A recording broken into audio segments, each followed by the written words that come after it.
moi ça m'amuse. Moi je suis mienais d'un côté, hein. De l'autre côté je suis Vili-Congo. On dit, ici c'est chez moi, c'est mon pays. Bon, enfin, c'est-à-dire le pays appartient au premier immigrant. Le premier qui arrive, qui reste, hein. C'est son pays. Le Gabon était un pays vide, il n'y a pas de population, sinon les pygmées. Et au fur et à mesure, les gens sont partis. Mais les premières personnes qui sont arrivées dans l'espace Gabon. Donc, si vous prenez une carte administrative, vous faites donc le Gabon, descendez.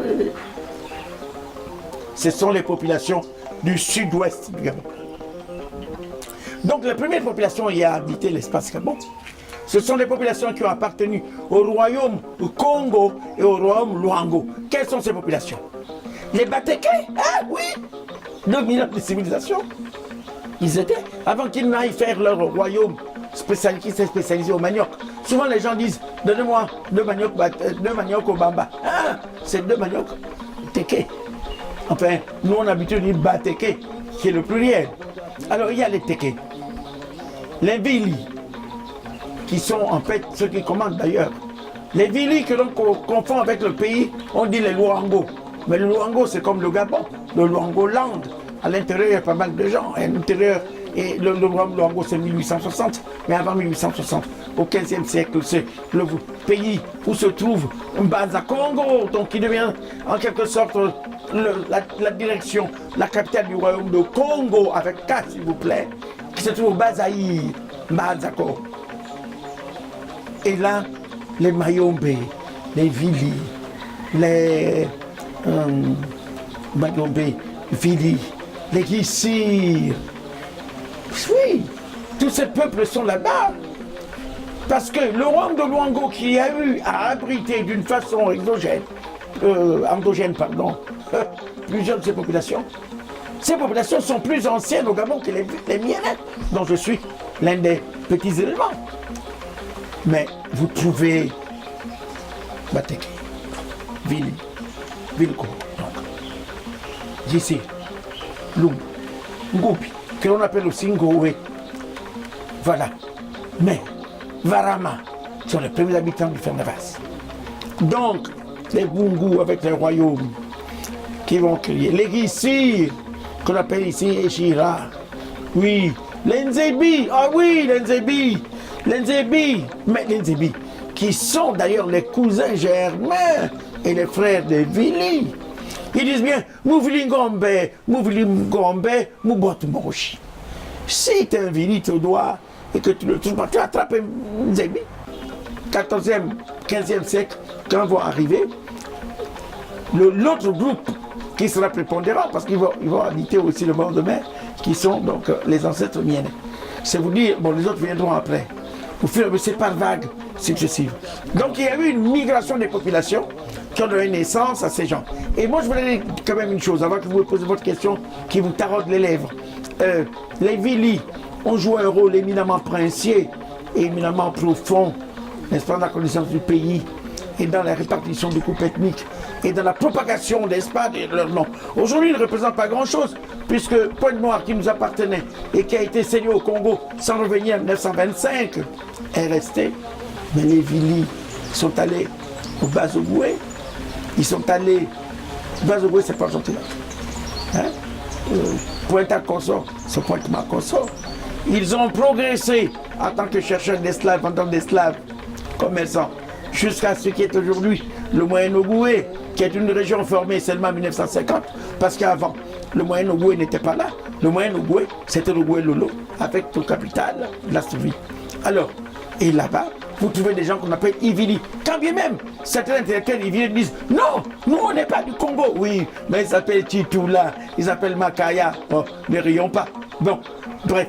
Et les autres sont allés, n'est-ce pas, au Bargounier, voilà, qu'on appelle, n'est-ce pas, les Bavili. Mais ils ne parlent plus la langue de ces gens-là, parce qu'ils sont restés. Et les Vili sont comme les Bakélés. Ils ont une grande capacité d'adaptation qui fait que quand ils arrivent quelque part, ils prennent face, ils font des enfants et ils disparaissent.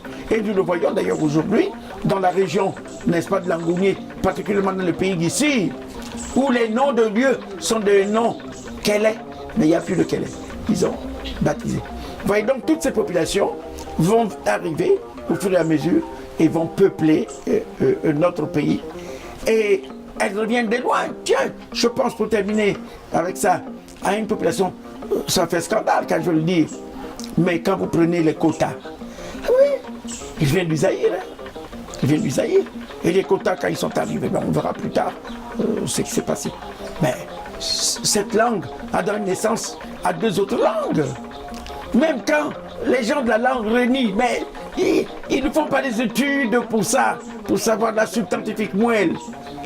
Les Bengas, chez les Bengas, il y a des gens qui s'appellent Kota. Tiens, je pense à un qui a été mon maître débutant, maître Kota, un métis qui a donné naissance à des quotas. Donc une bonne basketteuse qui a été même présidente du basket. Bon, vous voyez, c'est lui, Kota. Kota, mais c'est une Benga, vous voyez. Ouais. Mais plus loin derrière, en arrière-plan, nous trouvons des populations de Sek, que les Pongouais ont appelé Sekiani ou Sekiani. Vous voyez. Donc il y a chez nous une osmose de population. Ces gens se marient entre eux, donnent naissance à des gens. Tiens, les Pongouais de Louis, ils s'appellent Louis Anongwambani. Les Pang diraient la Yong le plus, c'est la Yong Bibeng. Les Yong Bibeng. Mais Yong, hein? Mais Yong Bibeng. C'est le nom. Mais pourquoi? Donc là, mais c'est parce que le roi, lui, est né d'une femme Benga et Hanga, la fille du chef Melomba, qui est un Benga, et de l'autre côté c'est un Pongouais. Ouais, donc on est un peu tous parents, vous voyez. C'est pourquoi il ne faut pas, je disais ça à mes étudiants, à l'époque où j'étais encore prof, il ne faut pas mettre en exergue votre côté tribal. J'ai vu ici, on s'est entêté pendant des années à chercher la race de tel, d'où il vient. Mais si on commence à prendre cela, ça nous donne des choses terribles. Hein? Parce que nous sommes tous des migrants. Et à un moment, on se mélange. Donc les populations qui émigrent sont souvent des populations violentes. Parce qu'ils recherchent un endroit pour pouvoir s'installer dans la paix. En fait, il existe chez nous un virus qui est le virus de la paix. Mais souvent la guerre vient du fait que il faut guerroyer pour trouver la paix. On recherche un espace vital, un endroit où nos femmes puissent faire des plantations, où les enfants puissent bien vivre. Si les voisins sont là, on essaie de les chasser. Si on ne peut pas les chasser, ben, on fait la paix et puis on va vivre ensemble. Et ce qui va se passer, c'est quoi? Il y a une interpénétration qui fera que nous sommes, comme moi, des bons métis. Moi, je ris. J'ai écouté un jour quelqu'un qui me disait, un baquet, oh oui, mais tata, mais toi tu ne parles que des miennes, vous autres les miennes, dans ton histoire, alors que nous sommes là. Je regarde, je dis, oh, la grand-mère de mon père s'appelait Nyanji, c'est une femme à quelle est, papa. Je suis rentré dans l'Ondou, quoi, mais qu'est-ce que tu me racontes? Un autre, les femmes, vous êtes femmes, qui sont très épidermiques. Hein? Et Mounia se réveille, on est un raciste, ou il n'aime pas les femmes. Ok, je suis 9 enfants. Et j'en ai pris plein comme ça à l'école.